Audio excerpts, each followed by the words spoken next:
Okay, let me get my designers and we're going to start our program. Ladies, are you ready? Come on up.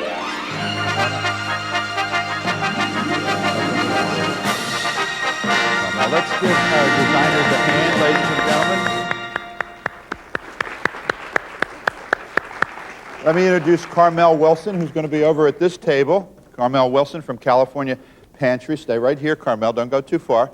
Terry August from Los Angeles, Beverly Hills, and Kate Apple from Lafayette. And this is our design staff. I'm going to send the designers to their tables. The girls back down, and we're going to start. Why are we here? Has that answer come to you yet? I think we're here about 4 reasons. The first one is profit. Would you agree?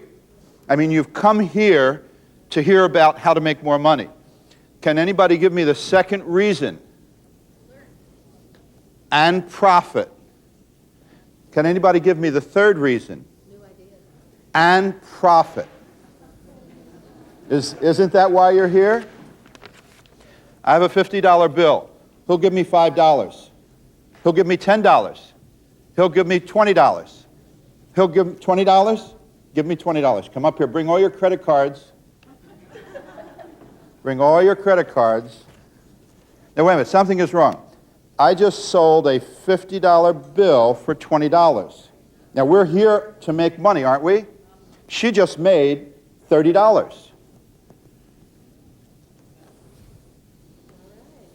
I don't take checks. Look at this. You're going to get ones. I don't mind anything. Don't give me pennies. You got 2 coming. I got 2 coming. Okay. Yeah. There you go. That's fine. There's your $50. Thank you. Hey, that wasn't bad. I just lost money and she made money. All right, now come on, be on your toes. Who'll give me $50? All right, I have to ask a question before I do this. Who in the room has seen the seminar before or has seen the tapes? Anyone? Good, okay. Who'll give me $50 for this? He'll give me $25 for this. $20? $20. You were the first to put your hand up. Come on up here. Now, why would you buy something that you don't know? You don't. This could be empty. Why did you put your hand up? Because I trust you. Ah, that's it. That's it. That's it. We can't go any further. Here's a $50 bill. Now, what this proves is, it proves what happens when your customer comes into your store. See, what they do is, they've never shopped in your store before. They don't trust you. They come in and they look around.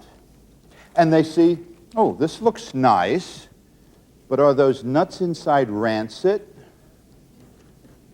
Do you guarantee your baskets? Let me see who you are. Do you guarantee your, you see what I'm saying? So the customer doesn't, they're not sure. Was that a good, that wasn't a bad, yeah, it was pretty good.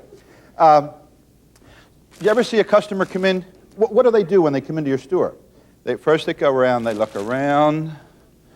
Oh, this looks nice. Okay, they pick it up and they go, 6.7 pounds. Now what they're trying to do is they're trying to identify 5 reasons why they want to buy this gift. Oh, gee, the basket's nice. Look, it has a nice keepsake value. Christmas trees or evergreens. Ah, crackers, coffee, candy. Oh, I'm going to give this to somebody. Chocolate over here. They're going to love this. So when that customer finds that price point and all of the products inside that they want, they're going to buy the product. All right? So the trust value that I'm talking about is that once you have dealt with your customer for 3, 4, or 5 times, what's going to happen is, and they've had a happy experience with you, they trust you. Don't you know of a retailer in your community where you want a service and you call them on the phone and you say, George, just do it. Here's what I want to spend. Take care of it. Every time I've dealt with you in the past, you've always done a good job. You trust them. So if you learn nothing else Understand that when a customer comes into your store, that's what they're doing. They don't know who you are. They want to know, can they trust the products that are inside here? Because they can't get in there yet until they purchase the product. And I say to my audiences, look, grab a hold of 3 really important themes that I'm going to talk about and take those home to your store and use them. What happens, I find, that people who come to seminars, they'll say in their mind, oh, that'll never work in my store. I mean, I'll tell you the story about a San Francisco retailer who I asked to get a chair 18 years ago. And I said, look, fill this up with wine. I'll gift wrap it. I'll put it on display at the show. I'll re-deliver it to your store. And the husband was really upset. He didn't want to go out and get this fan peacock chair. It was just too much trouble. This will never sell. A week later, because the gift stole, it would retail for $500. A week later, a woman who had just sold a $3 million property in Tiburon came by the store, saw the chair with all the wine in it, and said, can you put another $500 worth of wine in it? The husband immediately went to Pier 1 to buy another fan chair.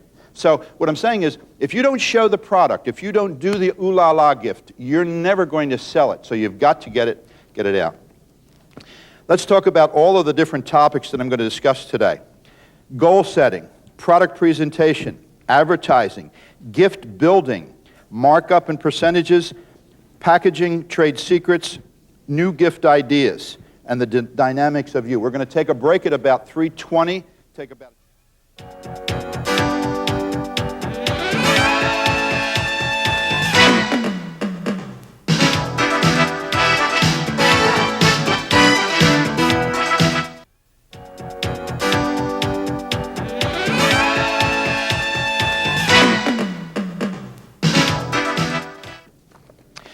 How is it that goal setting can be harmful to your business? What happens is, if you don't have a plan, people never, when they go into business, they never plan to fail. What they do is they fail to plan. They don't map out their entire program of the year. Because what happens is they just, well, it'll just happen, divine providence, I asked the question, why are we here and what is it that you want? I know exactly what you want. We all want the same thing. You want a large check for $10 million given to you by divine providence each year, so you don't have to worry about life anymore. I mean, the anxiety of life grabs us, and takes us for a whirlwind tour of, let me put this back here. So, concerning goal setting, without a plan, forget it, you're not going to succeed. You have to have a vision of what you want, of where you're going, of who you're going to sell your products to. We all run the human race every day. Every day we run the human race. And every day we're out there trying to sell and promote our products. Nothing happens in our lives until we sell a product. At that point, we make a profit. We take the profit and then we go and buy something from someone else. So it's an unbelievable different cycle. Wait, have I missed the race? Have I missed the race? You have missed the race. No, I haven't. No, you haven't. Where's the finish line? We're in a marathon. Aren't we all in a marathon? We're all running the race. The race is, all right, the race is going to start out front. Okay. The start's going to start out front, then you're going to run down by the riverfront. Okay, All right? You're going to, by Embarcadero Center, past Pier 39. Okay. Then you're going to go all the way up, across the Golden Gate Bridge. Okay. And then you're going to go up into Napa. You're going to run into Napa right up 29. Where's the finish line? The finish line is December 31st. Okay, I'll be back. Okay? Fantastic. That is Lynn Rayner. You're going to see some more of her. She's been our cosmic lady. I have to tell you a funny story. About 5 years ago in my hometown, we had a speech marathon. And I said, I wonder how long I could talk. My first seminar was 7 hours, at which I almost died, But I wanted to see just how long I could talk. So I entered the marathon. It was put on by our Norristown local library, and we got a 5-minute break every hour. You would go from 9 to 5, and I discovered that I could talk for 4 days, 10 hours, 15 minutes, and 3 seconds. I came in second. The woman who beat me came up to me and said, "Son, next year you'll do better." I said, "Mother, I'm going to beat you next year." Okay. You know, a lot of people see me as successful now. They don't know when I worked my 18 hours a day. 2 jobs. You know, when I was 27 and starting out, just like you, I had... Can I get this down low enough so my ears are out? All right. I mean, as an entrepreneur, as a new business person, you know, we all wear the hat. You know, you are. And then in the back, you also are chief cook and bottle washer, as they say. So we're all running the race. We're all doing life at the speed of light, especially today with communications being the way it is.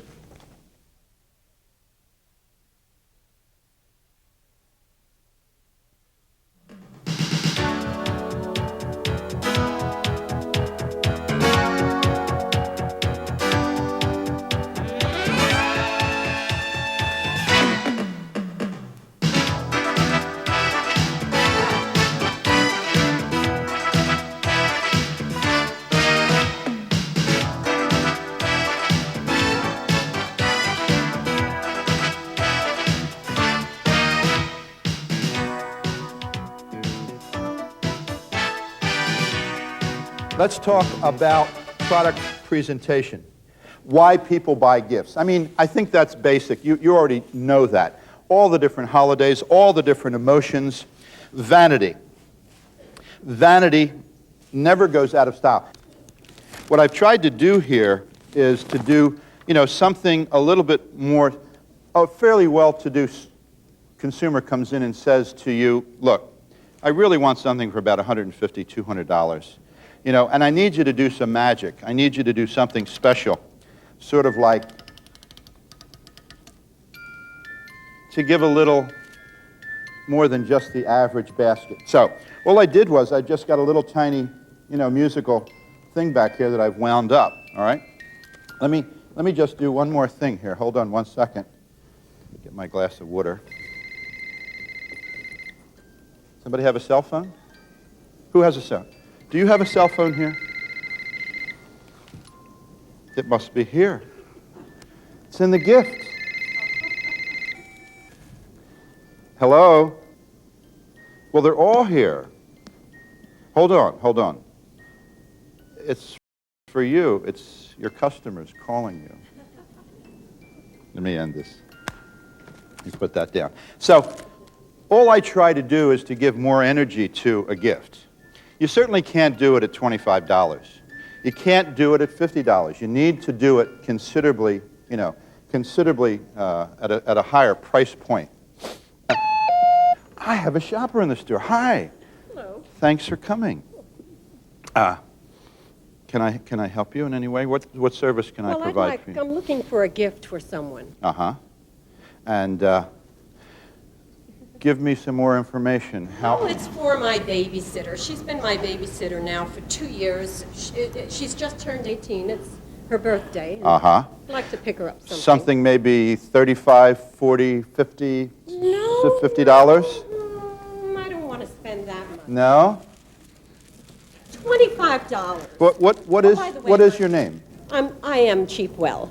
Mrs. Cheapwell? Yes, Mrs. Cheapwell. Mrs. R. Cheapwell? That's right. I've heard of you. Mrs. Don't Really, believe a word of Mrs. Really Cheapwell. That's right. Well, I've got something here at about $25. Now, does your babysitter, is she responsible for the safety of your children? Yeah. She is. Mm-hmm. Is this, I know that this isn't really important because it's just your babysitter, but maybe 30 or 35? No, absolutely not. 25 is fine. Just She 25? looks like an unmade bed anyway. Uh-huh, okay. Well, what I'll do is I'll sort of package this up so that we can have it for you later on. Is that Oh, good? yes, I'm going to go shopping, and I'll be back in a few hours. Okay. And you'll have something, $25, mind you, Just no more. No more. Okay, fine. Thank you. Thank you, Mrs. Cheapwell. Now, Mrs. Cheapwell, hold wait, Mrs. Cheapwell, don't go too much further here. See now, I've got to put this on her back, see, because the next time Mrs. Cheapwell comes in, okay. Thank you, Mrs. Cheapwell. All right, now, let's take a look at what just happened. You know that customer, very well-to-do customer, comes into your store, and they have already set a price on what they want to buy. They don't want to go any further. And why do they not want to go any further? Because of vanity. See, this babysitter is not really important to Mrs. Cheapwell. She really is not important. Now, let me just go back here. Mrs. Cheapwell is going to go around the back again, and she's going to come back into my store. And so here I am. I'm making my baskets, and I'm drinking my water. Wait for the doorbell this time. That was my fault. So Mrs. Cheapwell is going to come back because I satisfied her first need, and that's basically all it was. Come on, doorbell. What's happening here? Yeah, that's what I need. All right. She's knocking on the... Mrs. Cheapwell, you're back. Hi, how are you? Oh, so much more relaxed.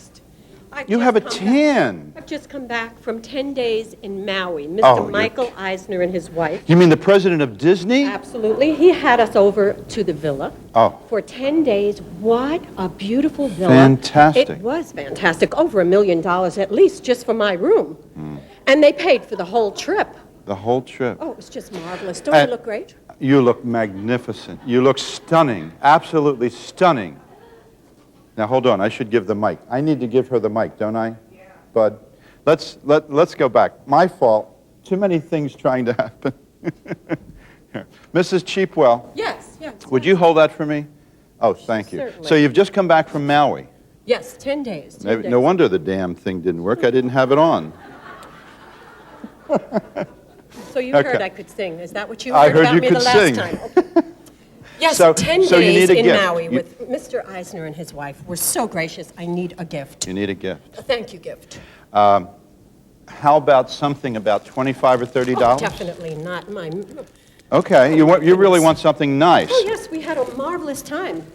So he spent how much money on you? Oh, A lot. oh, thousands, absolutely thousands. So would you, if I had a gift for you, would you spend maybe $1,000? Well, I don't know if your quality is up to my standards, but certainly I would be Does open to Mr. that. Katzenberger?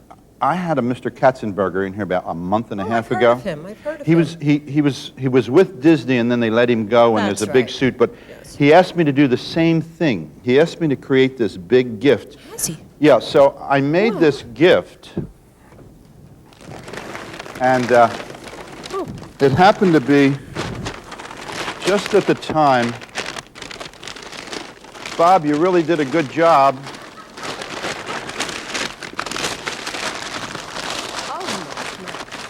You did a really good job, Bob. See if I can get this thing the hell off here. Is this sort of? Is this sort of like? Just fantastic. What? Fabulous. No wonder he was fired for not picking this up. This is marvelous. So can I have? Oh, can I have the love mic it. back? Isn't this wonderful? No, not at all. It's beautiful. I'll take it. I'll take it. Thank you. It's only $990. Oh, it doesn't matter. I'll take it. Is that plus tax? Here, I want to play something for you, Mrs. Cheapwell, because. So this is the tape of the Lion King tape. So let me turn it off. So what I did here was I took and I pushed her vanity button. See, she already knew what she was looking for. And once she said that she needed a gift for a very important person, I said to myself, if I can show her an ooh la la gift, then I'm going to make the sale. So that's another reason why you have to have that super expensive gift in your store. If you don't, the customer's not going to come in and say to you, I'm going to give a gift to Michael Eisner. Can you do something about 6 foot tall with trees and branches and wrapped in African fabric? And they're just not going to do that. You're the expert. You're the expert. Thank you very much. I'm going to take it. I'll send my chauffeur right around. Thank you very much. Let me put this back here, and then we'll show it. We'll give you a chance to take some pictures.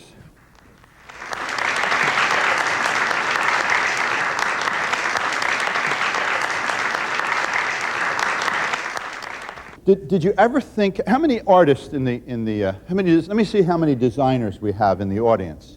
2, 3, 4, 5, 6, 7. How many painters? Any painters? Any sculptors? Now I want to see all your hands go up. How many artists and designers and painters and sculptors do I have in the audience? Now, do you know that you are painters? You paint with bottles and jars. You are sculptors. You take products and you build them and you structure them and you design and you create. How many women in here have children? Let me see a show of hands. Okay. You have done the impossible. This is frou-frou. This is fun. These baskets do not wet themselves. They don't talk back to you, and they bring you money instead of taking money from you. How many women in the audience do not have children? You are capable of doing the impossible. You haven't experienced it yet. So honestly speaking, do not underestimate your ability to do things, because you have far more talent than you can ever imagine. When you leave here today, I'm going to show you, each one of you, how you are worth $300 million. And you're not going to doubt it. I'm going to tell you right now. Okay. So we talked about the vanity versus need and why. I say to people, you only get a first chance to make a good impression. You never get a second chance to make a good impression, especially with a client. What's the best cold call policy? Here's a trade secret.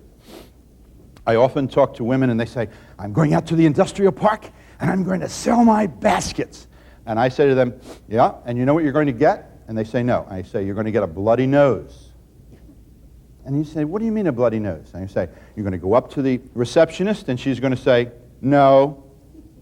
And you're going to go to the next one and she's going to say, no. And by the 10th bloody no, you're going to be so depressed that you're going to be upset. Now, what has to happen is if you want to go out to that industrial park, take your gift, go out, very simple letter, introduction, give it to the receptionist, say who is responsible for your sunshine gifts, who's the president of your company, take that information back to you with you at home, write to these people, ask for an appointment. You're not going to get an appointment with a corporate president, I can tell you right now. You're going to get maybe with a secretary. You're probably going to get with somebody from the Sunshine Club. But all of these companies give. Now, I'm going to show you, once we get into advertising, exactly how to get your foot in the door. Then, all of a sudden, these people that you want to talk to are going to start to pay attention because you're going to do things for them they cannot do for themselves. So, you have to get those big ticket. See, business people, male, female, they have credit cards in their pocket. When they come into your store, never let them out. You remember the Joe Azuzu ad where the salesman had tackled the other guy who was going over to the other car salesman? Do not let that customer leave your store. They've got money in their pocket. They've got to spend it somewhere.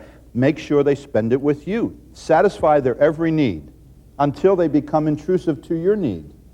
You know, I'm saying you don't want to bend over backwards, but do the right thing to get the business. So, if you now have 10 price points in your store, and the top is $100 to $150, you need to have a $350 gift. You need to have something that will absolutely knock somebody's socks off. And when you have that gift in the store, people will come into your store and they'll go, wow, The next time I need a corporate gift for somebody, I know where to go.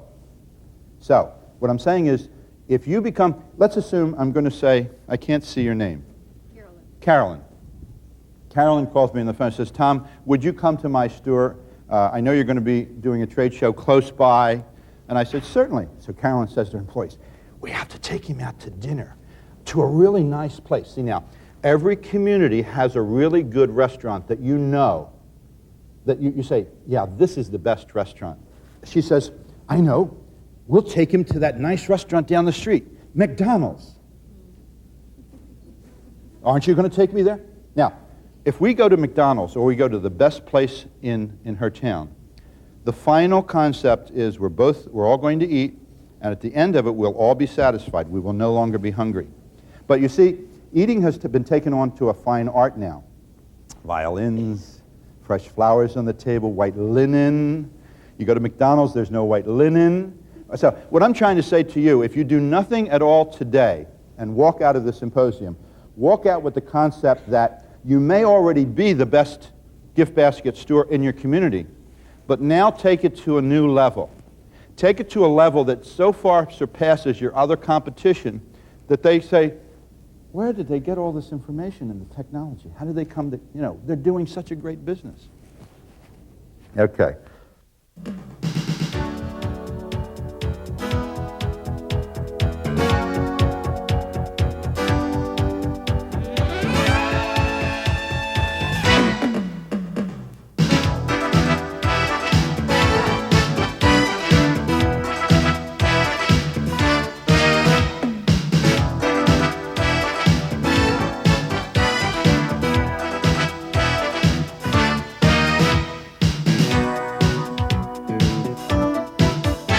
Let's talk about markup, because that's where everyone wants to be. And when I say, am I making enough money? Are you making enough money? You're making enough money when you say to yourself, oh, I can't charge this woman that amount. It's too much. Don't be concerned about charging too much if you're giving a good service and if you're working hard. On the other hand, when someone says, will you make me a $100 basket? And you smile, and then they say, for $29.50? Doesn't this happen to you? Customers come in the store, they say, look, I really want to make something like this big, maybe that high, and I'm willing to give you about $20. Can you do a little plastic blow-up gift or something like that? So let's talk about markup. Quality never goes out of style, it always pays. When have you purchased something that was on sale that you said to yourself, gee, this is really cheap, I wonder if it's going to work, but I'm going to buy it anyway. You buy it. I remember buying one of those lawn spreaders. I mean, it was so cheap, I think I got it for $5.99 on sale, that within 20 minutes it broke, and I said, you dumb. Yes, you did it again. You went too cheap and said, because you want this for 20 years. So, again, quality never goes out of style. It always pays. Quality people in your store make a good store. When you hire quality people, they're going to bring good people to your store. And again, quality never goes out of style. So all of the above statements are very, very important, to what you're doing. The percentages of markup that I talk about are basically, let's assume that I've got the product that I've got here, everything that is consumable, everything I'm going to take out and eat at 65%. So let's assume that you buy a product for $1. Are you going to mark it $2? I'm going to tell you that in a basket, you need to mark it a 2 1/4 or maybe even 2 1/2. And that may sound a little on the high side, but who's paying for the electricity and the lights and all that extra rent? The landlord has you here, the electric company has you here, the telephone company has you, So basically, are we losing the lights? What happened? We went down. We went down. Okay. All right, we're going to continue. Are we still shooting? We're just shooting without the lights. All right. It's not dark enough in here to neck, so I don't have to worry about that. So let me, as we go, Why don't we get a hold of banquet sales? Can you, how do we lose? Huh? Good, all right, good. All right. So what I'm talking about is 65% of consumable product, which is edible, 10% for employee time. How often I hear retailers say, well, we don't charge for time because we make it up in volume.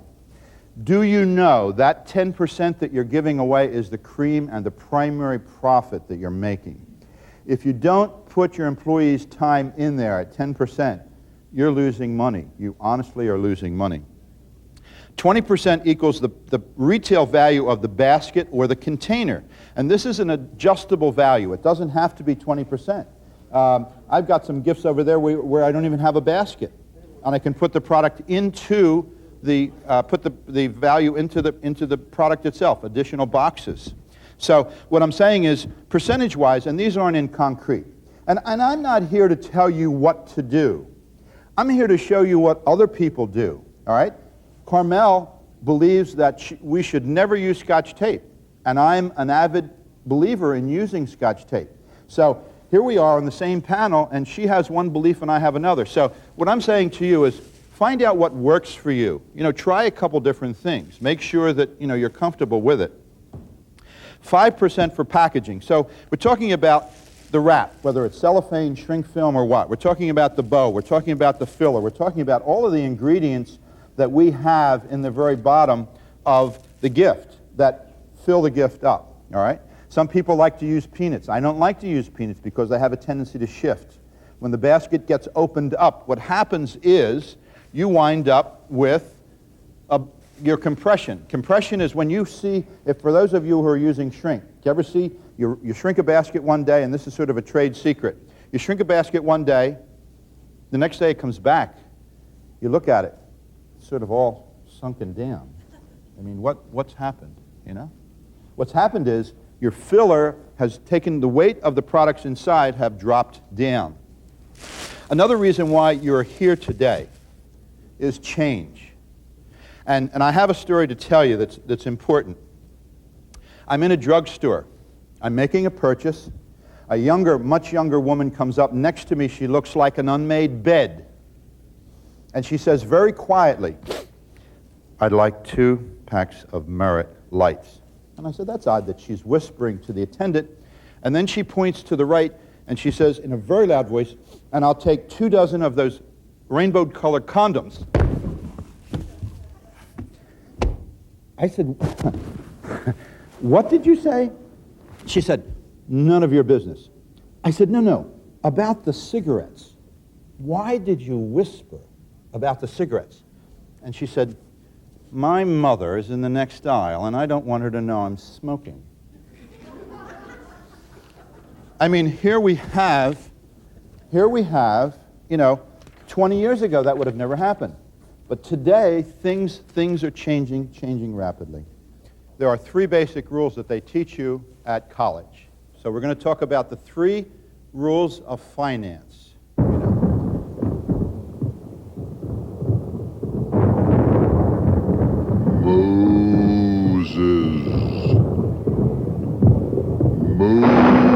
Moses.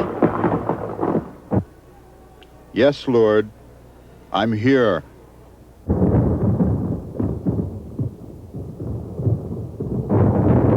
Moses, pay the bank first. What? Pay the bank first. What? Are you listening, Moses? Yes, Lord. Then pay the bank first.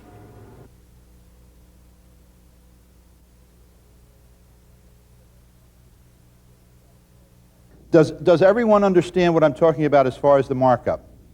Are you pretty well comfortable with this? Do we have any questions on it? All right, we all right? Okay, all right.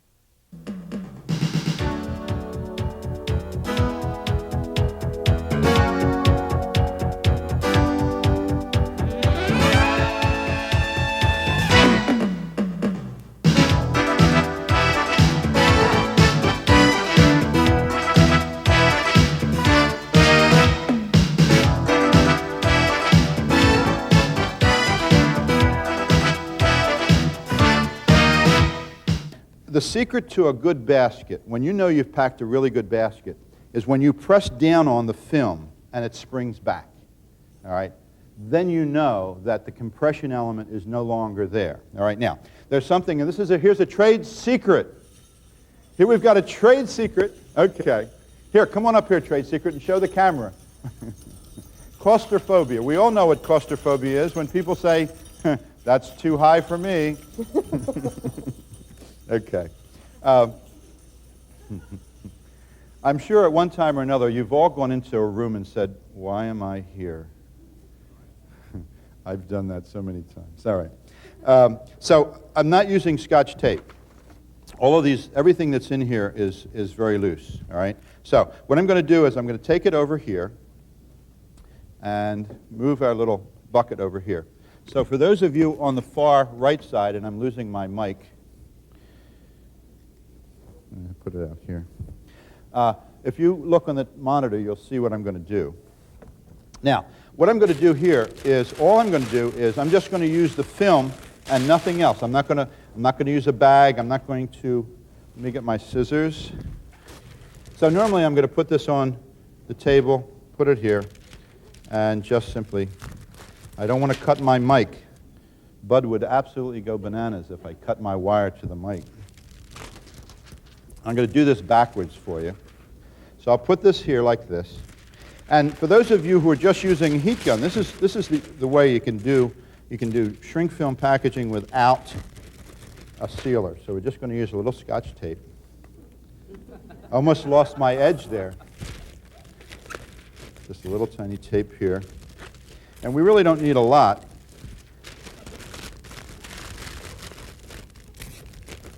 See if I can think of any other stories while I'm doing this. Do we have any questions? How about some questions? Do we have any questions? Go ahead. When you photocopied the Titanic cover, wasn't that copyrighted? All right, it was copyrighted material, but I paid a $15 fee for the CD.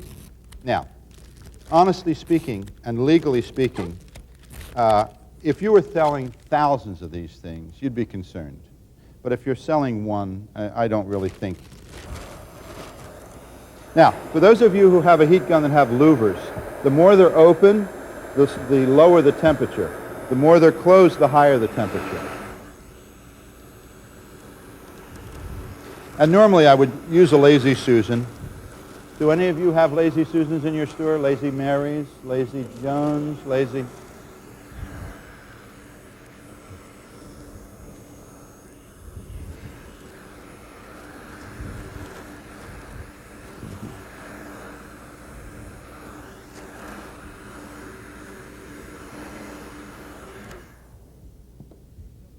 Okay, so this is just with just the film. So let me just pass this around, if you would.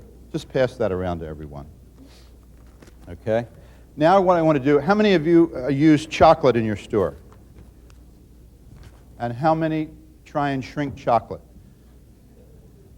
And does it affect the chocolate? Do you actually, yeah, okay, so you know the secret. And the secret is, number one, we only need to heat the bottom and the side. If you do not, there's a trade secret. Come on, here comes our trade secret, Cosmic Stardust. Give her a hand.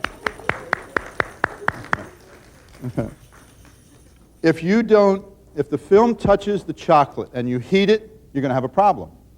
There's no way that you're not going to melt it.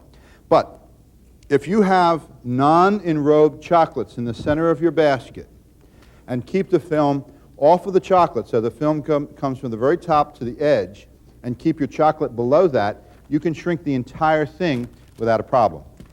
Now, what I'm going to do is I'm going to open this up. I'm going to use the sealer. Question? Any kind of chocolate. All right, think of an almond crunch. So that's a chocolate, that's a confection that is not enrobed. It doesn't have an outer layer of chocolate on it. All right, now, what I'm going to do, I'm going to use the film over here, just out of the dispenser. It is doubled and center folded. And I'm going to lift my back portion.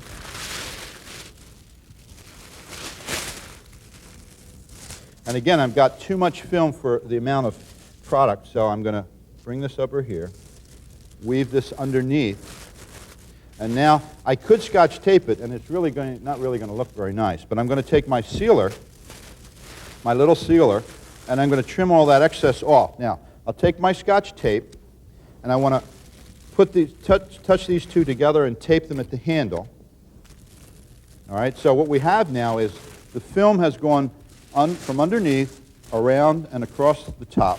Now I'll take the sealer, and I'll pick it up, and I'm going to use what we call a half-trim seal. Instead of using the full jaw, I'm only using half. And by doing that, I'm holding the sealer onto the film and bringing the excess after the film cooks in the jaw. So now I'll come back and shrink. Again, I'll normally hold the basket up.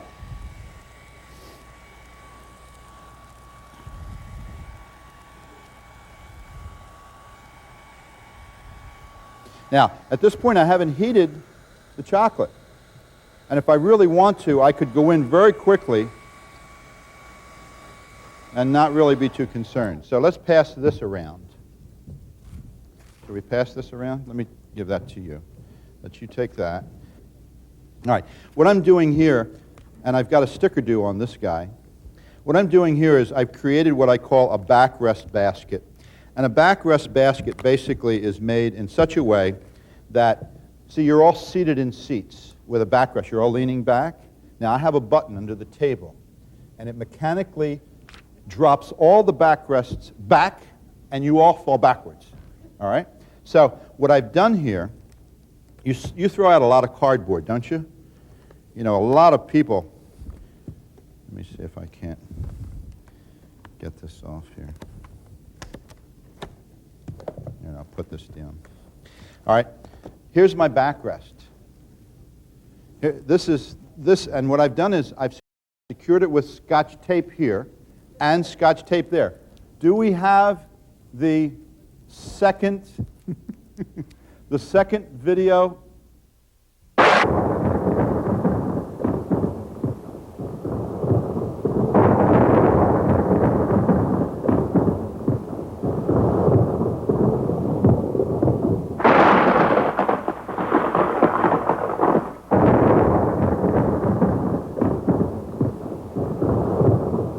Thou art permitted to use Scotch tape. How'd that get in there? We were talking about this at the break. Carmel was saying that she would never use Scotch tape on the inside, and some of the girls were saying yes, no, and I say, well, everyone has a different point of view. And I know for a fact that when a customer breaks into a basket, they're not as concerned about the packaging as you might believe, and they really want to just get to the food inside to eat it. Now, if you do want to use Scotch tape, but you're sort of in the middle, if you take a small message that says, to eliminate damage to the product inside with the Scotch tape, take a scissors and cut in between the product. And then leave the Scotch tape on the product, and you're not damaging the product in any way. You're cutting in between it. All right? And this is the way that you can put gifts together considerably faster. And the other thing is, let me see what I've got around here. Okay. Would my cosmic angel go over and pick up that one gift, Lynn? See the second gift in from the fry pan? If you'll bring it over for me, please. All right, so having the backrest gives me a way to get additional height. I always show my baskets one way because I can get 25 to 30% more height instead of trying to show them all the way around. All right? So people say, how do you get those gifts up there so high? Now, how many people in the room failed kindergarten? Do you know what they didn't give you in kindergarten? They didn't give you Scotch tape. The blocks fell down because the Scotch tape wasn't holding them. Or some of your friends went over and knocked the blocks down. All right. So what we're doing is, building blocks using the boxes and the containers as your building blocks, Scotch taping them together, and getting that elevation, all right? Now, what I did over here, let me see if I can't show you, and then we'll pass this around. Let me get this off of here. Here's my foundation box. What I've done is, after I put that foundation box and put enough shredded material in there to hold that box together, I now start to build on these boxes. And here I've got this box slanted in here, and it's all taped together. Or sometimes I'll use Scotch tape, sometimes I'll use sticker doos. It all depends on how I want to build. Let me put this down here. All right, so let me come back and show you what I'm going to do here. I'm going to come back here, take this box, and I'm going to slide it in there, and I'm just going to use a little tiny piece of Scotch tape. We don't want to sell Scotch tape baskets, and we don't want to have so much tape in the basket that it's going to be intrusive to the customer, but I need just enough to lock the product in, all right?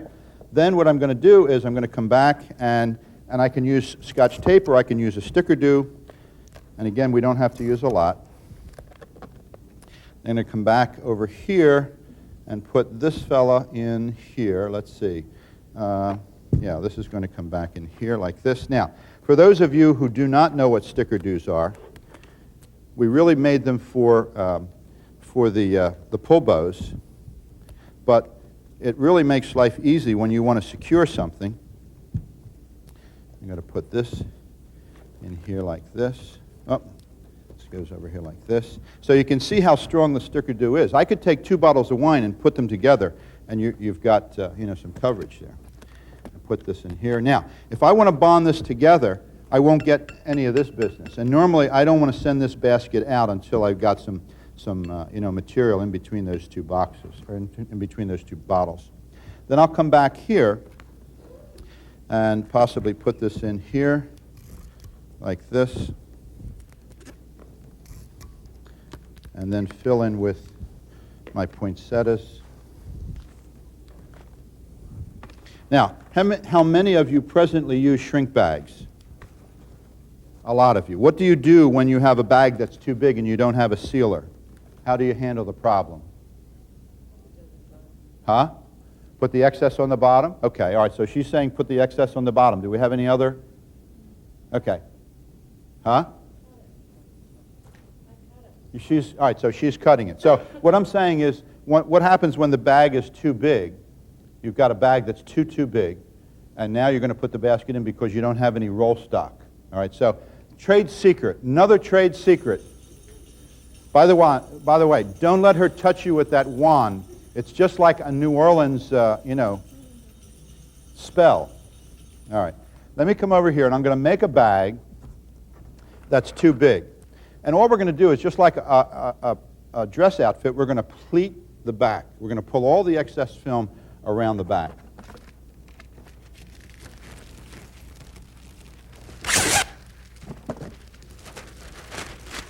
All right, I'm just going to save some time and use this wand.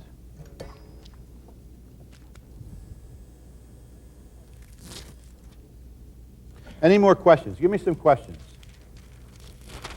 I'm really 57, but I look 33. All right, here I'm using 75 gauge. Normally I would use 100 gauge. When I do seminars, it's quicker to shrink, that's all. Now, honestly speaking, this bag may not even fit this basket. It may be too small.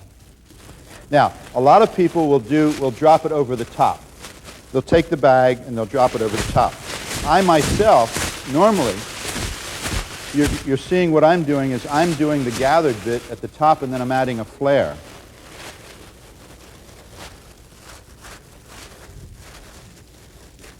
All right, now, here's another trade secret. Another trade secret. It's called rolling the bag. Rolling the bag, what I'm going to do is, instead of the bag coming straight up, what I want to have the bag on a slant. And the reason I want the bag on the slant is I want to make the seam, if I'm going to make a seam, in the back of the basket. So I'll bring this up. So see where the seam is coming in the front? All right? So now look at what happens. I can either gather this up here, if I want, or I can seal off the top, if I have the sealer. by simply taking the sealer, turning it upside down, and going sideways.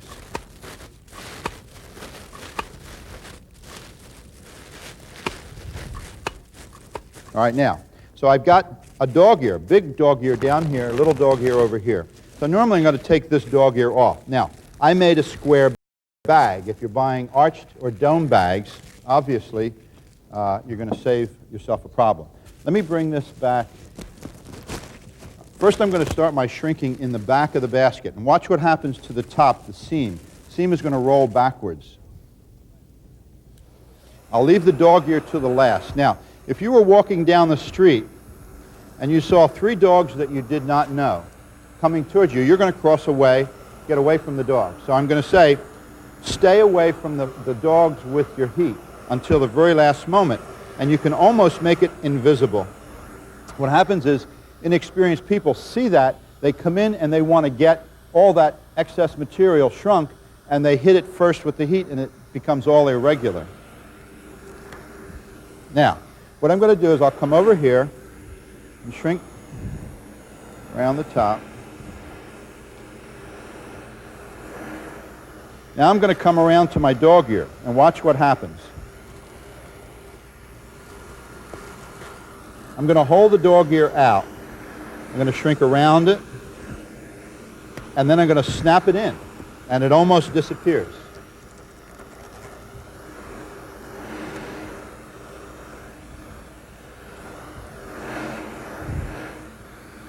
Oh, I burned a hole. I have to go to confession. Now, really, what do you do with a hole? I want to show you. There's a couple things that we can do with a hole.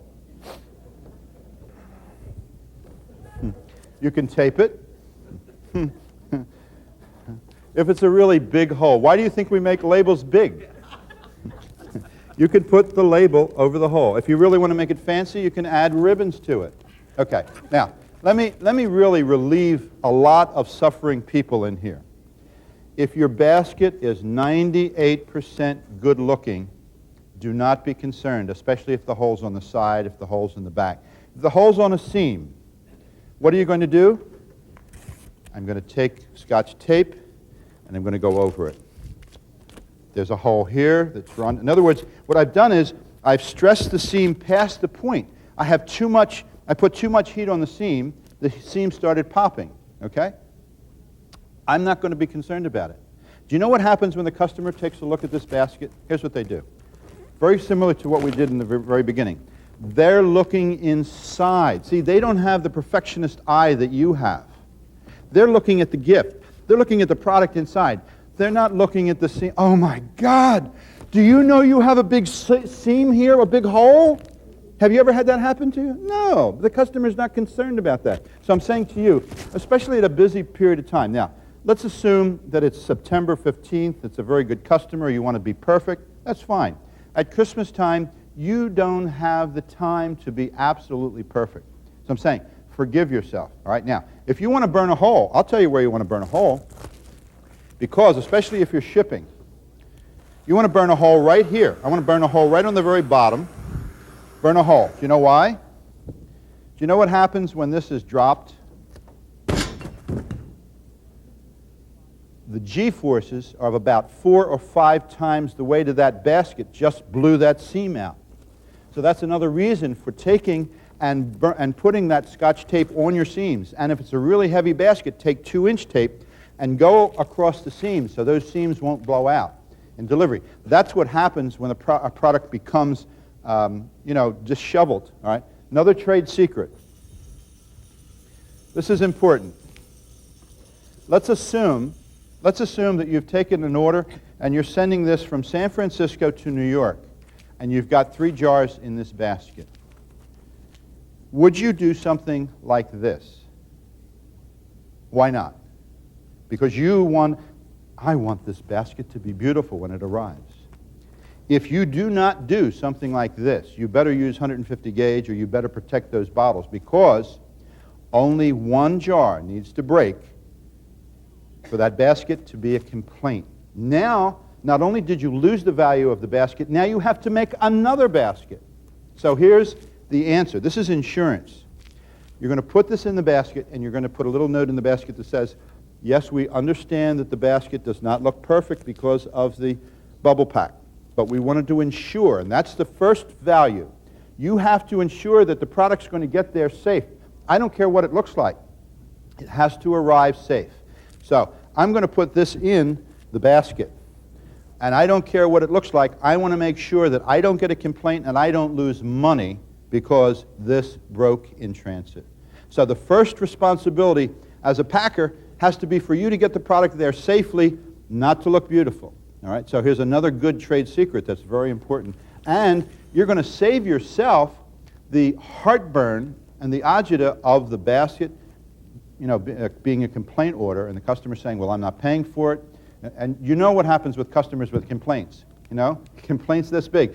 Oh, and the hole was at least you could drive a truck through, and it was the worst basket in the world, and I never saw anything like it. And they ate all the food, and I don't know what they did with the food. They probably ate it because it was bad. You see? I mean, this is how consumers, they treat customers, This is crucial. It really is. Okay. All right. First of all, the U.S. mail really is gotten better. Wouldn't you agree? I mean, I've seen better service. Then UPS is probably the most dependable delivery service, including, FedEx. Would you agree? Their delivery people, not the delivery people who deliver, the people at the warehouse, the ones who do all the transferring, you know what they do? Okay, Charlie, this one's going to, let's see, let's send it to San Francisco. Then we'll give it, why don't we send it to the post office and see if what they can do with it. We'll give it to Chicago. Then from Chicago, it'll go to New York. Oh, we got a wrong delivery tag. We got to send it back to San Francisco. So I say to people who use cellophane, all right, San Francisco, Las Vegas, Denver, son of a gun, it survived, well, let's send it to the moon, Now, if we did that with cellophane, it just wouldn't work, So this is the reason why shrink film really has to be used during shipping. Now, if you hired a delivery man who believes that he has either Dale Earnhardt's, or should be a driver for the Indianapolis 500, and he goes around corners and the gifts go like this, bang, and then it falls on the floor, So that's the primary reason you need, shrink film. Let me bring this back here. I want to show you how I built this basket. How would, Lynn, I didn't tell you that I really want to put a chair up here and put you in it and shrink it. Would that be something you would be opposed to? I know that's flight pay. Is it? You wouldn't? Do I have any volunteers? Deborah? We'll just do the chair. We'll just wrap the chair. I want to show you how I did the chair in the front here, because we can do it without sealing the unit, exactly what I'm saying. Bring me an empty chair, yeah. Let me show you what I did back here, because flare top packaging, from my point of view, adds a tremendous enhancement to the gift, all right? Let me just see if I can't. Lynn, after you bring me the chair, let me have the chair over here. Thank you. I'll put that over here. You sure you don't want to sit? Go over there and see if you can find something that doesn't have a big fluff on the top, okay? All right, what I've done here, and I'll have to take the beading off now.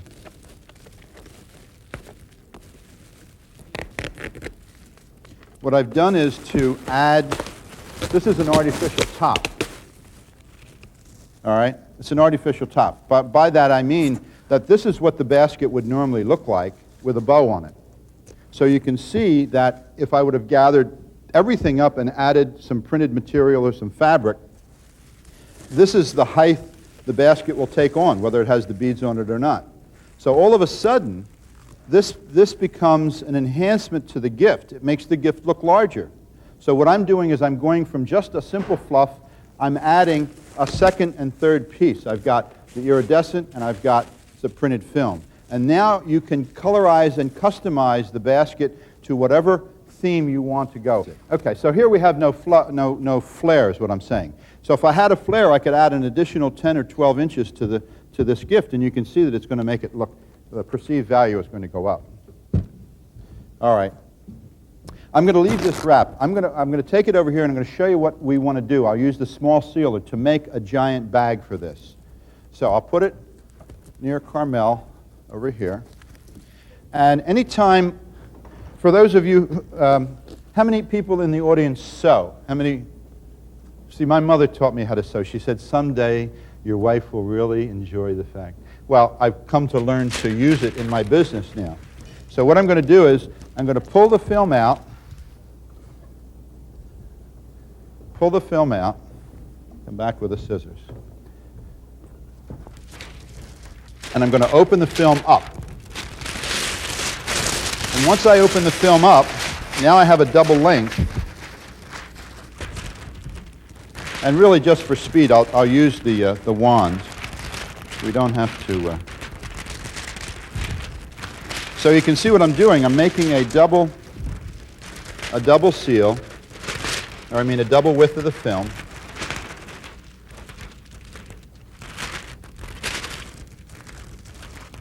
Any questions? By Microsoft. All right, this is a heat sealing wand. And what this does is it makes a seam 24 inches long in 2 seconds. Now, when you came here today, I don't know if you're expected to get a shrink message or a sales pitch or whatever. At seminars, I don't do that. Now, at this point, I can simply drop this over the top. What would you normally do? What would you, if you were going to package this, you're going to drop it over the top, put the excess underneath? Okay, so let's do that. I want to show you. Now, and I could have cut my dog ears off. So, one of the things that I really hate to see is when one person lifts a basket and another person holds it, and they have two people shrinking the same time. If you have a bag, and the bag is long enough, what you can do is bring the excess film to the front. And if you have a sealer, I can seal it off with the small sealer, just for time savings. Now I'm pressing a button in the handle to make my seal.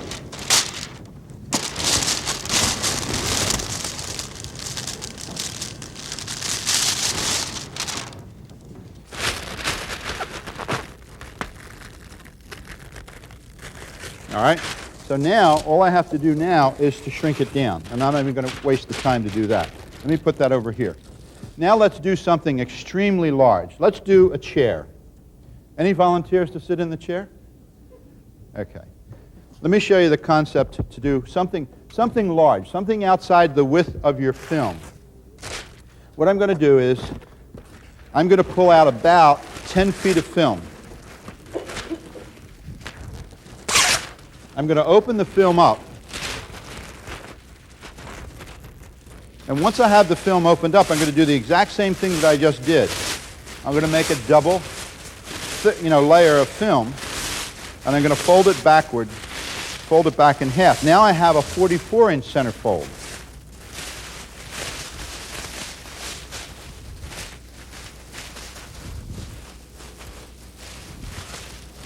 Now I'll put it on the fabric, and I'll do it catty corner just so I can get more sealing ability out of it.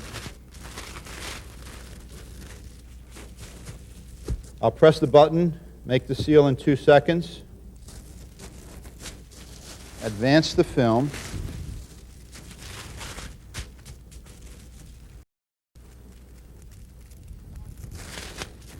all right, now I've got one side sealed.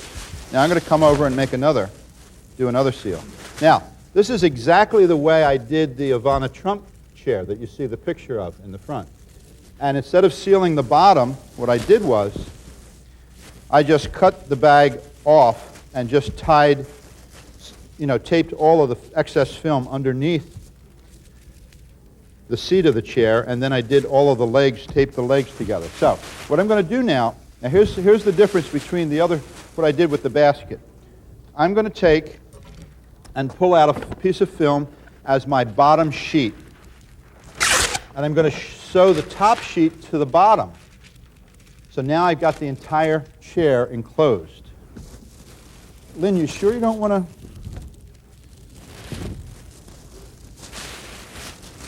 All right, now, as it turns out, I've got this, I've made it entirely too big. So let me cut off some excess.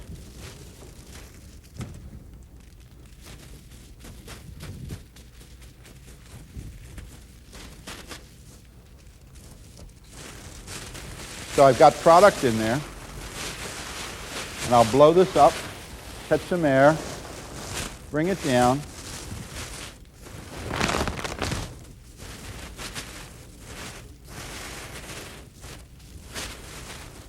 You can see what I'm doing. So now, if you had something that was 3 times this, you'd simply take the film and sew it together. So what I did with the Rolls-Royce, that's exactly how I did the Rolls-Royce.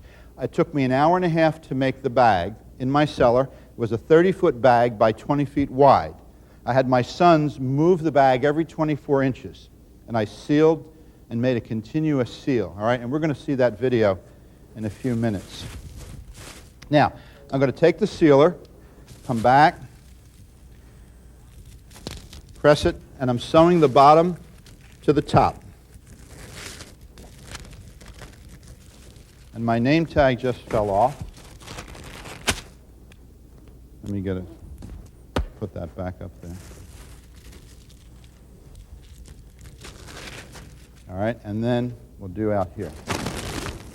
So you can see this is not as difficult as it seems when you go outside the... All right, now, I mean, I can shrink it down. I'm not going to worry about that. You know how that works. We'll put this over here. Let me come back over here. Why don't we take and run that tape now? Okay, let's take a look at what we have. We have a low, flat tray, and I've built it up just a little bit in the back. Let me turn it and show you a side view, and notice how the front is deeper into the basket, and notice how the back is raised up, and now we have the back view. This is all accomplished by using the shredded grass. Let me take it apart now. I'll take some of the baby's breath out little by little and start to remove the products. Obviously, we're using the baby's breath as an accent filler. Some of the cosmic stardust also. Start to remove some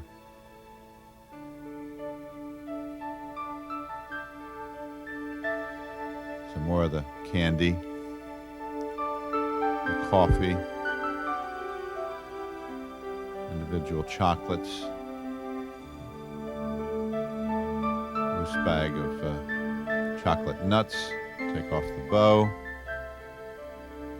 And again, I will say to you that when I work on a basket, it usually reminds me of a puzzle.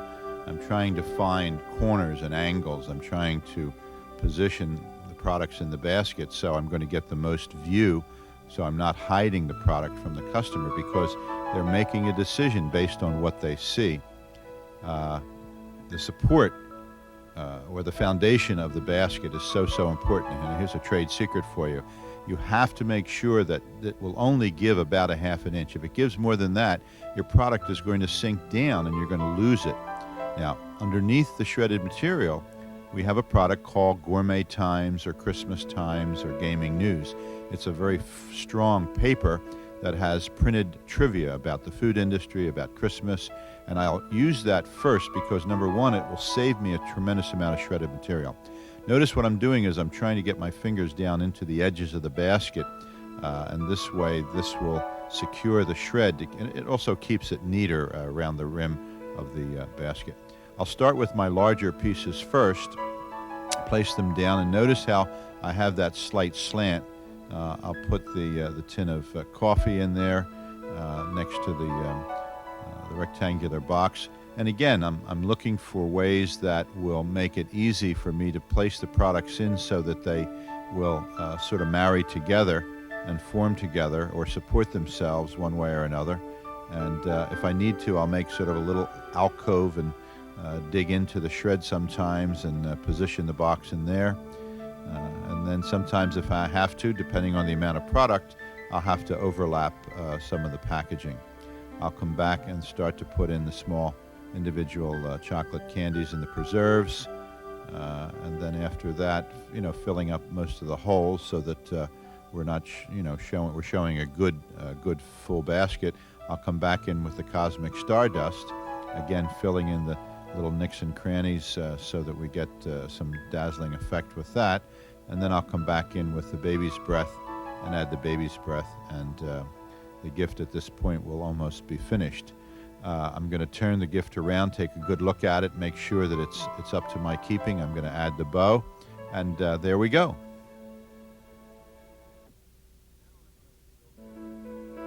Now I'm going to build a very tall basket. Notice that I have a very good firm foundation. The white parchment is very, very firmly in place. Here we have a side view of the gift, and then I'm going to show you the back view. Notice the lower box, that's my foundation, and I've scotch taped the other two boxes together, and when I turn the gift around, you're going to see that I've scotch taped the boxes in the front to the handle. In this way, it gives me the support that I need. There we go. Now we have the front. Now what I'm going to do is I'm placing a box in between the box that I've got in the back of the basket and the small tin of coffee. And that's going to act sort of like a buffer for me. It's going to give me support. And that tin is sort of listing backward just slightly. I've used a small sticker-do on the coffee container to adhere it to the tin. Now what I'm going to do is I'm placing a jar of preserves in there, and notice it doesn't want to stay very well, so what I'm going to do is I'm going to take a very small piece of scotch tape and link it up to the handle and secure it in such a way that it's not going to move. And I'm going to bring it over to the coffee jar. So what I'm doing is, this is sort of like a puzzle piece. I'm going to find a jar or a box or a container that's going to fit. Maybe it won't fit, maybe it's a little too small, maybe it's a little too large.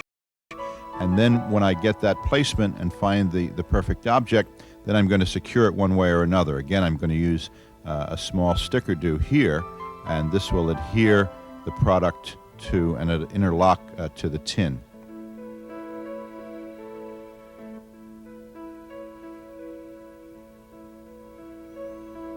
Now, again, I'm going to take a very small piece of scotch tape and just lock it up to the handle. And now I've got a complete locked belt all the way from handle to handle. And that product will pretty well stay in there. Now what I have to do is I've got to use some shredded material in between the jars and the boxes to create enough force to push out against those products. If I don't, these products are going to wind up falling back in. They'd become concave. And I don't want that to happen. So we're working here with a force against a force, and it's an opposing force. So by pushing the shred down in between the products, that's pushing out against the products, and it's keeping everything in a very good, solid foundation. Next, I'm placing a Christmas mug on top of the tin. It's almost the exact same dimension size, and just a small piece of scotch tape will secure that, and that's a nice building block that makes it very, very easy to build this basket.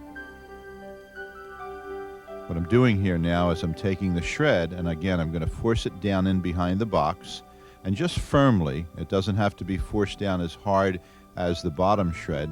The bottom shred is basically holding the foundation box in place, so that has to really be very, very hard and firm. This other material, the other shred, doesn't have to be as firm. It can be slightly soft.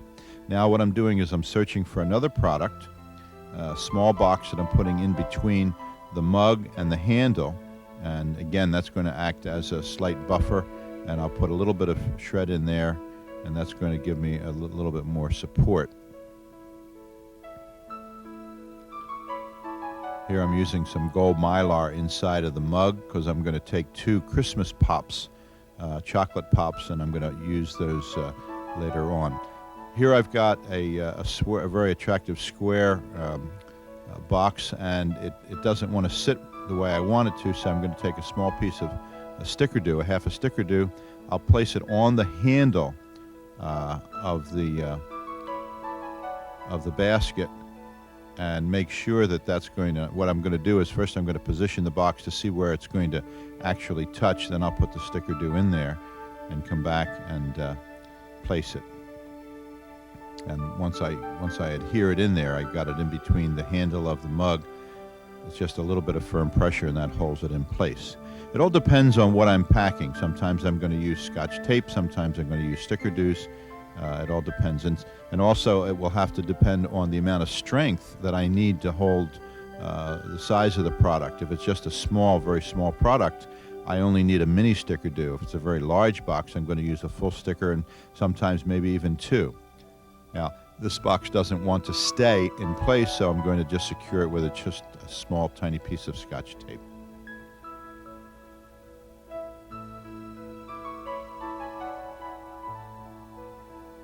Again, I have another box that I can position over on the other side of the basket. Small piece of Scotch tape, and it'll run nicely. Now I've got a centerpiece, or sort of a keystone piece, that I'm placing in the very top. And this is going to be another support piece because I'm actually going to build this basket considerably taller than I've just created.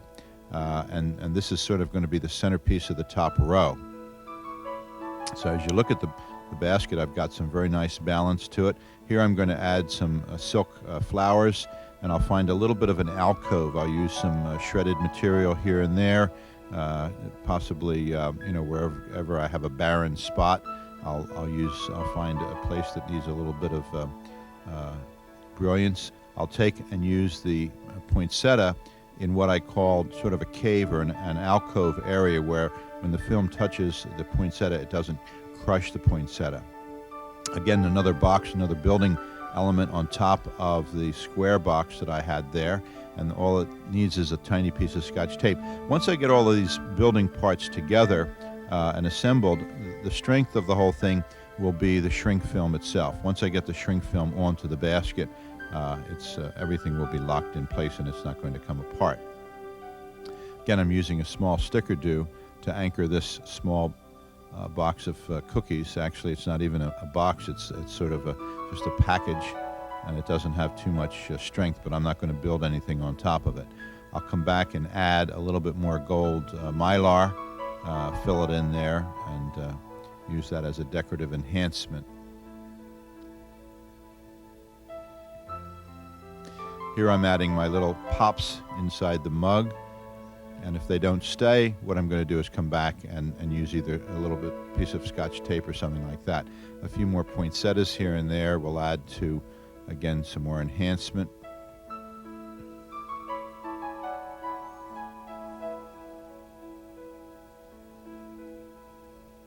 Now, at this point, I'm showing you the bow, and we could simply top the basket off, and it looks fine. But in fact, I'm going to add another box. I want to see, I want to get a little bit more height. This is going to wind up being a $100 basket, and I want that extra height. So what I'm doing is, in the back of the basket, if you recall, we had the V of those two black boxes, the black marbleized wrapped, gift wrap boxes. They form a perfect V so that I can put the candy box up, and it'll just sit in there, and just a small amount of tape or sticker doos will keep that secure until I get the film on it. And so you can see how much more height. We now have almost 32 inches of height with this basket. What I've done is I've made a fan of some of the cellophane, and I've added that to the bow, and I'm going to place it on without physically wrapping it. You've already seen me wrap some of the other things, but I just wanted you to see the finished product and what it looks like.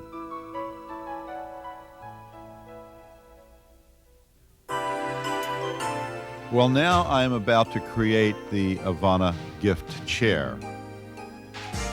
Here we have an exciting celebrity gift chair. If you want to create interest in your store, if you want to create excitement in your store, make sure you create a gift like this. Yeah, you're going to have to probably spend $130 to $180 for a chair like this, unless you want to barter with a furniture store.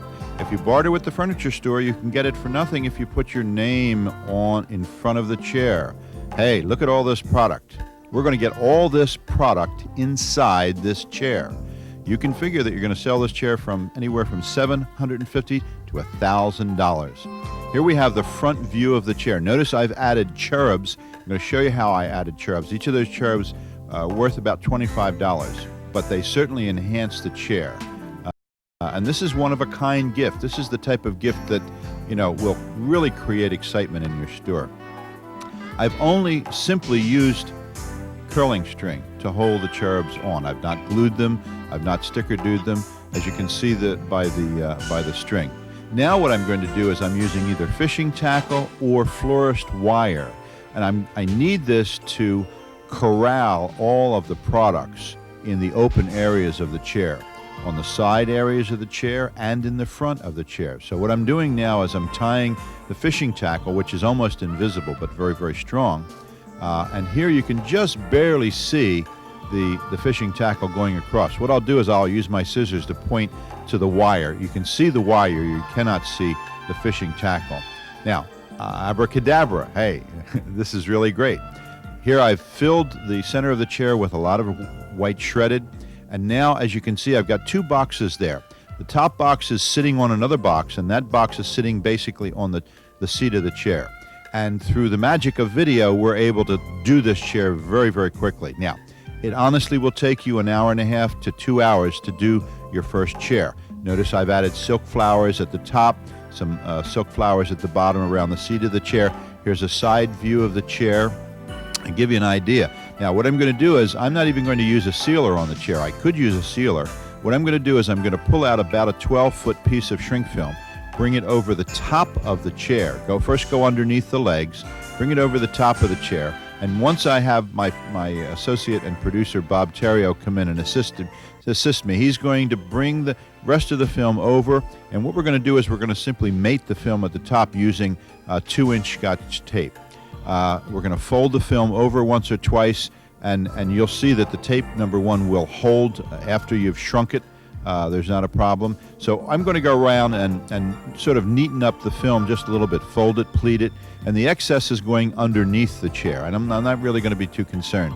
Now what I'm going to do is I'll start under the chair with the heat gun, and you'll see the film start to pull down and start to shrink.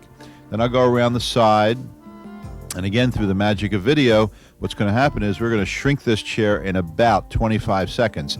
It's actually going to take you maybe 4 or 5 minutes. But it will shrink very, very quickly. If you happen to make a hole in the chair anywhere, don't be concerned. Add some kind of a label. Use 2-inch clear tape to cover it up. People are not looking for holes. They don't even recognize what you're doing. All it is, it's just clear tape. We now have a finished gift. I'm going to put a bow on it. All right. Again, through the magic of video, you can see how fast we've done this. And I'm using a large sticker dew, maybe 2 or 3 sticker dews. That's a fairly large bow. And ladies and gentlemen, voila! There you have it.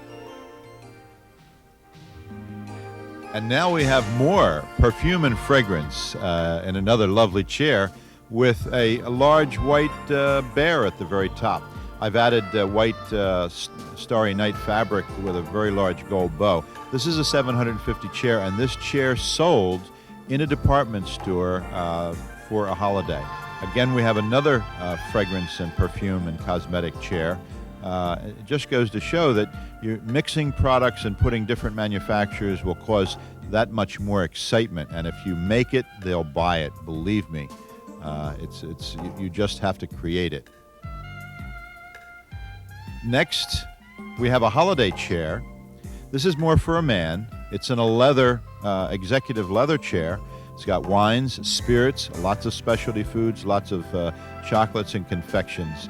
And it really will, I call it the chairman of the board gift. It really will, if you're trying to impress someone, if you just sold someone a home for $3 million and you want to give them a gift, this is going to do it.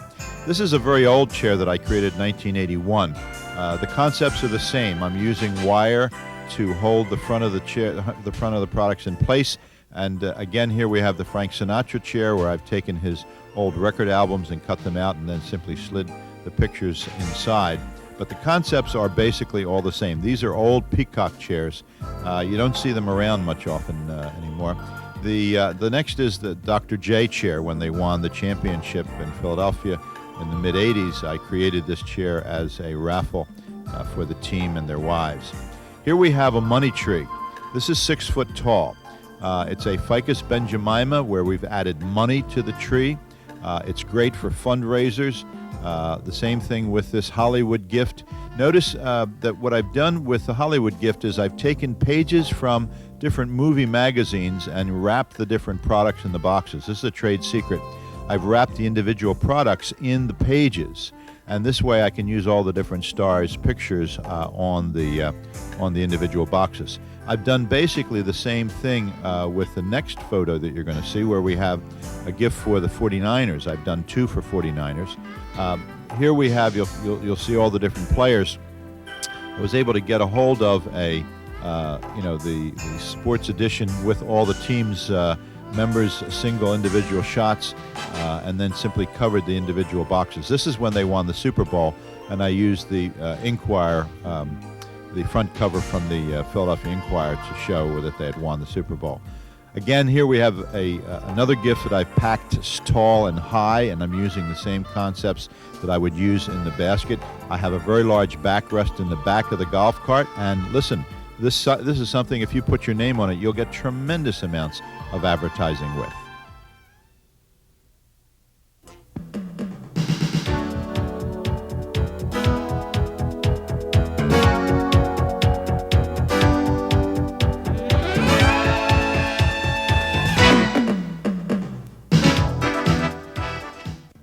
Advertising. Again, you never get a second chance to make a first good impression. That concept of a money tree that you saw there can be taken to a Ficus benjamina. We all know what a Ficus benjamina is. It's in a pot. It has normally has a long stem about 3 feet, and it has a bushy top, like something like a topiary top. So what I've done is I took a very large basket, put the pot into the basket, filled it with shredded material, filled it up with champagne, sparkling wines, all of the different specialty foods that I gathered up. You can do it with either a cellophane or shrink film, and then I took and added money to the top. Now, see, every charitable organization in the world is always raising funds. Every one of you is a member of some organization, maybe the JCs or the Women's Club or the American Cancer Society. They're all trying to raise money. Now, if you have been a president of those organizations, have you ever gotten a letter from a volunteer? Forget it. It doesn't happen.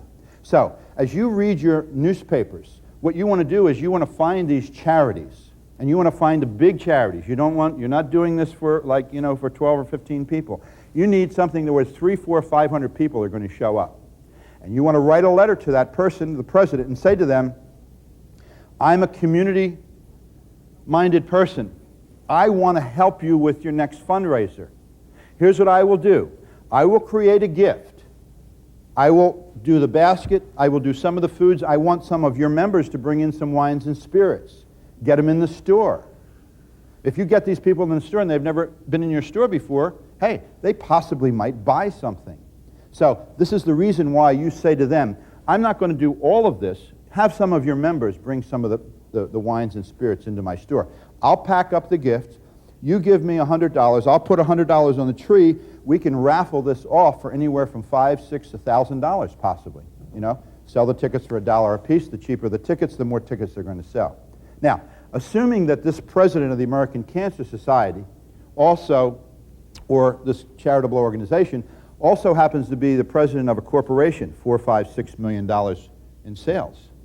If you help this individual, here's what you want from the individual at the very beginning, because you've written the letter and you say to him, I'm willing to do this for you, but here's what I would like. First of all, I'd like to have a picture of you and the winner and me so that I can put it in my scrapbook. Now, that certainly isn't a hurdle for this guy to get over. He says, you only want a picture? Yeah, I only want a picture. Okay, then I would like to have a letter from you thanking me. That's not a problem. Okay, fine. Then I'd like to be in your program. I mean, if I'm going to help you guys raise $1,000, I would like at least maybe a third or a quarter of a space, not an ad, an acknowledgement that says the gift basket, my gift basket store, was the one who created it. Now, when you create this gift, you're going to go to one of these office supply houses and you're going to get these big pressure-sensitive labels. And those pressure-sensitive labels are going to say, created and donated by the gift basket store. You don't have to put your phone number on there. You don't have to do any of that. But what you're now doing is you're interacting with all of these people. Do this 4 or 6 times a year. Now, how many of you get calls saying, this is so-and-so, can you give to, this is the local charity, 500 a year. Now, here's your answer. Here's a trade secret. We have a trade secret person and her loved one. When that person calls you on the phone, you say, well, let me tell you who we're helping this year. We're helping the American Cancer Society. We're helping IBM Sunshine Club. We're helping the B'nai B'rith. We're helping Catholic Charities, and we're helping, and I'm doing my share. Now, tell me about your organization. How many people in it? Well, we have 500 people. Well, why don't you send me a letter, and for next year, I will consider helping your charity. You see what I'm saying? So now you're saying to them, look, I'm doing my share. You want to call me next year? Fine. But I'm taking care of these other organizations. I'll put you on my list for next year. If your group is large enough, I'll consider it. So what I'm talking about is orchestration. What you want to do is you want to orchestrate the people that you're going to stand in front of, the people you're going to talk to, the people you're going to deal with, the people who have money. Who goes to these charities? Doctors and their wives, lawyers and their wives, the country club set, the people in your community, the 20% community people who have the money in the community. And that's where you want to place your gift. So, if you don't have a catalog in living color at this affair, your gift is on display. And if it happens to be bigger than anybody else's gift who made a donation, everyone's going to see your name on the gift. You ever go to these affairs? Okay, we have some gifts to give away, and this was donated by, I don't know. Here's the winner. This is what happens, a very casual thing. So, this is how you can do that. Getting into fundraisings under a control situation where you're in control, you're meeting, you're greeting the people who are making the money. Now, come September and October, and you've helped John Smith, president of the local excavation company. You send him a letter and you say, John, I'd like to come in for just a few minutes, and I won't take much of your time. I'll just come in and leave the gifts and let you look at them, show them to your wife. Do you think this man's going to have his door open to you? If you've helped him raise $2,000 or $3,000 in raffle funds, do you think he's going to listen to you? You're darn right. He may not buy, but honestly speaking, he will not close his door to you because you've helped him.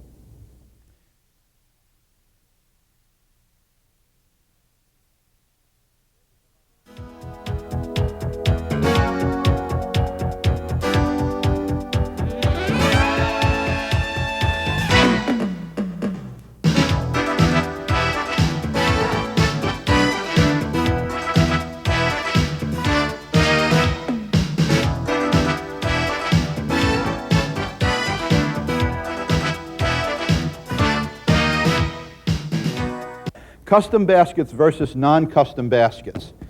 A lot of people say, I love doing custom baskets. And I say, that's wonderful from January through December 15th.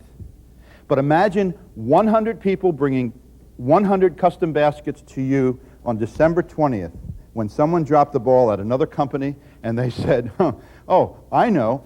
I'll bring it over to that store. They love me. They'll just enjoy getting this order. And you are already one knee down. You're still trying to make these baskets, and trying to survive working 23 and a half hours a day. And now someone comes in with custom baskets. Well, first of all, you cannot get all the markup you want. Because, see, the customer is seeing inside the basket. They're seeing all the markup. They're seeing everything that you're doing price-wise. So, what you have to do is you've got to have a sign. And the sign says, we love to do custom baskets, but here are the rules of the game. We add 30% more to whatever you select So if you've selected $50, we're going to add another 15. And these are the rules of the game. You're in my, playground. You go to a restaurant, you can't say, the filet, okay, I want you to cut it in half. I don't want the whole thing, so it's $19.95, so that's $9.50. You just don't do that. So don't let the customer come into you and dictate to you. Set the rules. So 2 signs you should have. First, December 15th, after that date, we do not do custom baskets. Second sign can be in the same first sign. We must add 30% to whatever you select. And this is, again, a trade secret. We must add 30% so that you don't work for nothing.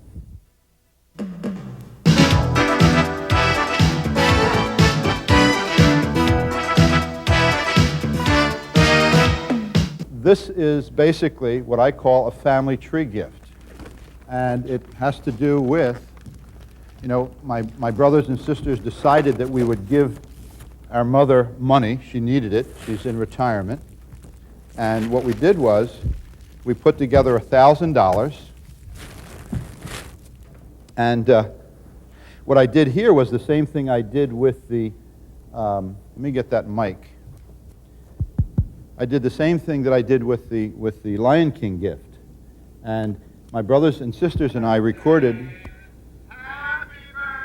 So when we gave her the gift, I had the little tape recorder that I bought for like $17 at Radio Shack, and all of a sudden she started crying, and all of the natural things. So here we've got, and what I did was I didn't ruin any of the pictures. I took all of the pictures to a copy center, so I didn't ruin them. Had them copied, and then used those pictures up here, and then sticker-dude and twist-tied all of the money up here with the balloons. So you can imagine, whether it's a parent or a friend, anybody who gets a gift like this is going to see this. So we have the chronological history and the milestones of my birth, my high school graduation, all of those things in there, plus all of my children's pictures and that sort of thing, and then all of the other good stuff. Now, what you can do with this is in a vase. This is in a vase. You could put fresh flowers in there if you wanted. You see? You could put a flowering plant. You could put a tree. You could put whatever you want in there. You can build it in. So that you'll be able to, again, another trade secret. So that, So, do we have any questions? Do we have any questions? Question? All right, what I did was, let me answer pose the question. She's saying, how did I cut the hole in the vase to be able to put the styrofoam in? Once you shrink the film, you can take a scissors and cut it, and the film will not run like cellophane. Now, if, for example, you have a broken seam on a basket, like I was showing before, and the seam is starting to run, a piece of Scotch tape will stop that run. If you take and make a straight cut in the shrink film, if any pressure is brought to that cut, most often it won't run. But if a lot of pressure is brought to it, it will run. So to stop that seam from running, a small piece of Scotch tape, all right, will go right down on it. Product packaging and how you can make, in fact, let me pull this back up again. And this is almost single product packaging, where I've put this in a bag and then sealed it up. Here I've got a single bottle of olive oil. I think I showed you before. All this is a little bucket of fudge. And look at how cute that turns out to be. And you really do need to have the lower price points for someone whose budget isn't, they can't even afford to spend a $50 gift. So this is something that's not going to take you more than a minute and a half or 2 minutes to do. So take that into consideration. If you were doing the Lion King gift, it took me 5 hours to put that gift together. I had to go out and buy the fabric. I had to buy the silk flowers and all of that. So, this is, if you're going to sell something for $1,000, it's going to take you, 5, 6, 7 hours to do. This is a tin of leaves tea. And what I've done is I've put gossamer iridescent underneath the constellation, which is the blue and gold. And look at the effect that it has, And let me just say something to you about single gifts and gift baskets. Today when we buy a gift basket, the customer wants to see in the basket. But when you buy a single gift for a loved one, you don't go out and get a clear plastic box and put the blouse in the box and put a bow on it. You hide it. You want to cover it up because otherwise there's going to be no surprise. So the customer gets the single product. They say, oh, for me? And they open it up. There's the surprise. Now, the reason the gift basket business has exploded so wildly is because first they get the gift. Oh, for me? Oh, you shouldn't have. Oh, look at all that stuff in there. Oh, what happens is they start the discovery of, oh, I happen to like that coffee. That's my favorite. And these cookies in here, oh, I'm going to take this home and share it with my family. And on the way home, I'll probably just rip it open and get in there. Especially if they haven't eaten since 12 o'clock, you know? So the single concept gift is something that doesn't take a whole lot of time. It's something that you can do.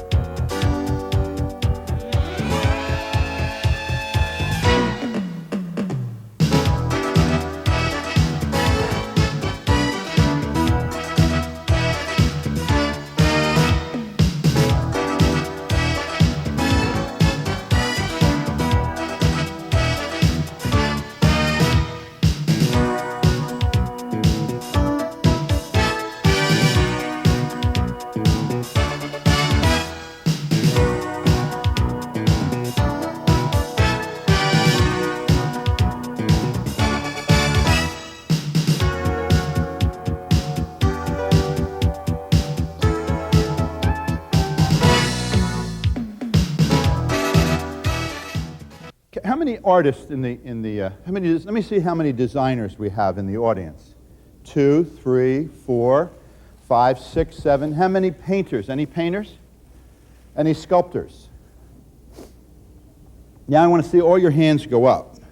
How many artists and designers and painters and sculptors do I have in the audience? Now, do you know that you are painters? You paint with bottles and jars. You are sculptors. You take products and you build them and you structure them and you design and you create.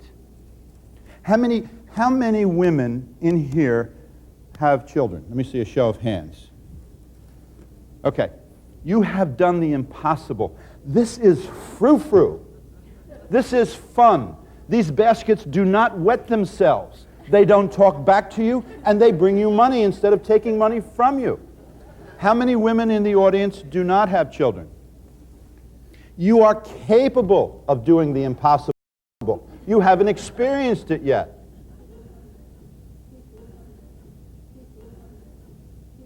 So honestly speaking, do not underestimate your ability to do things, because you have far more talent than you can ever imagine. When you leave here today, I'm going to show you, each one of you, how you are worth $300 million. And you're not going to doubt it. I'm going to tell you right now. I think we talked about it earlier. We all want a big check to eliminate our anxiety. Every day, you know, you hear people talk about prime time. Prime time is 6 to 10. Every one of us lives in the prime time of our life every minute of every day.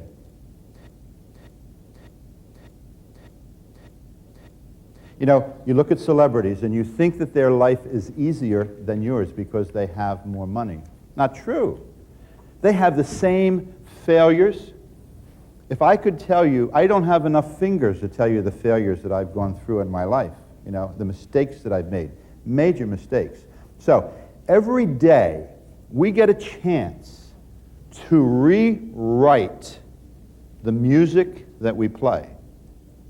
Now, I don't know, I mean, I'm sure every one of you knows someone who sounds like a bass, sounds like a violin, sounds like a drum. We are all instruments in our score of life. And what we do is, when we play the right music, people come to our stores, they take their credit cards, all of the money that they have in their pocket, and they give it to you, and you deposit it in your account. And that makes you happy. So, think about, are you leading a band? Is your group a rock group? Is it an orchestra? Is it a symphony? We all play our own music to our customers. And when you get all of your people involved, it is music to your ears. It's so important to think about your life other than just every day. We're all a miracle. If you think about it, think about how your body operates. Hands work, ears work, eyes work, legs work. I did not see one person come in here in a wheelchair. Everybody looks like they're moving under their own power. And we sometimes take this for granted. We honestly do. So let's do some asset planning. How much is your mind worth? Let's put a value on it. 20 million? Probably too low. How much is your heart worth? 20 million? Okay. How about our arms? Another $10 million each? Okay. How about our eyes? $10 million. That's another $20 million. Our legs? Everything that has to do with you. If you put all of that together, just your body parts, you're looking at $100 million. How about your health? We take our lives for granted. We go here, we go at the speed of sound. Let me get my cell phone. Wait, my fax is, it's very difficult to stop. I don't know of anyone that I deal with and I talk with who is going in slow motion. Everybody is working harder and harder. I am lucky. I only work half days, whichever 12 hours I choose. You see? So, my staff works hard. They work absolutely hard. They put their heart and soul in it. You put your heart and soul in it. So now, what's the measure of your life? Can we put another $100 million on your life? Of course we can. So, going back to the celebrities, we think that they all have it easy. They have the same failures. They've all gone through the same failures. They've all started at the same point. They're no more important than we are. They just happen to be on TV.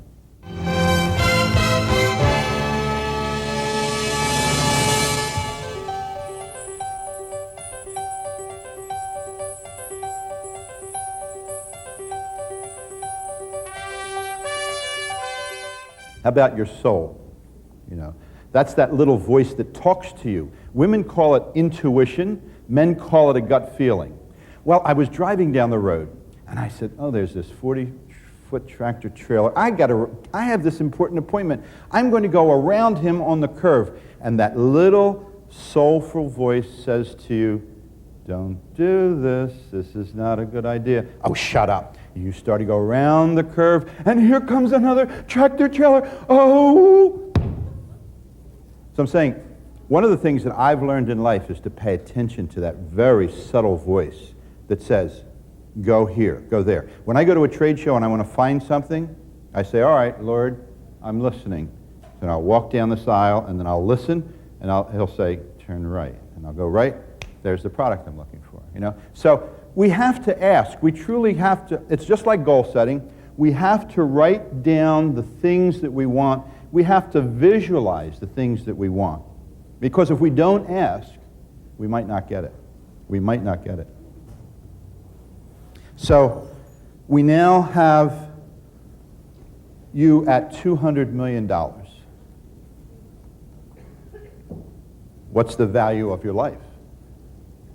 Hey, I'm going to throw another $100 million in. So by the time you put all your body parts together, your mind, your heart, your spirit, your soul, and the rest of your life, we base all of our feelings on how people perceive us. What people think of us is critical and very, very important. Because if we don't think that they think we're important, we lose our self-respect. So there's another value. Look at all of the energy that you as a merchant bring to the people that you deal with. How about your family members? You are an example. You are an example. We don't have any good examples. We have a president. Oh, you see what I'm trying to say? We don't have any good examples anymore. We hear of major corporations doing sleazy things to create sales. So, what I'm saying to you today is, all of the eyes of the world are on you. I'm talking about your family. I'm talking about your nieces and your nephews. I'm talking about all of the people who are in your life that mean something to you and that you can be an example to. To take that information home and give it to them as a good example. I have one more thing to talk about. The gift of life. And we talk about the gift of life, and we sometimes forget